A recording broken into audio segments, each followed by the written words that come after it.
And what is your estimation, Dmitry, when you take a look at the makeup of this jury? We're talking about 9 men and 3 women. When it comes to forensic evidence and the interpretation of it, in general, I think it's fair to say that men in general have more experiences with guns than women do in general, if you're just talking about your average person.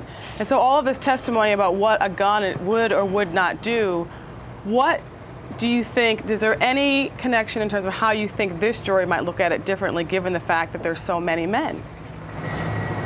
Well, I think that certainly the makeup of a jury is very important to what the ultimate verdict is and how the jury deliberates, because even if you have, say, fewer men and more women, at the end it's going to be one body of people deliberating and coming to a verdict or being unable to reach a verdict. But I guess you only need one person who believes that there is reasonable doubt. It only takes one person as opposed to having to have a majority convict.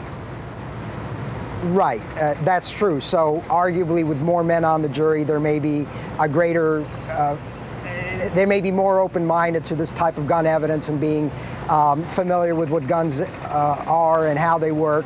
Of course, in this case, Ms. Clarkson, the evidence is just familiar with guns, and so it becomes interesting to see how that would play into the jury's analysis, that here you do have somebody who's familiar with guns, and how's the jury going to view that evidence in terms of the totality of the circumstances and whether or not she'd be somebody more likely to hold a gun and pull the trigger herself.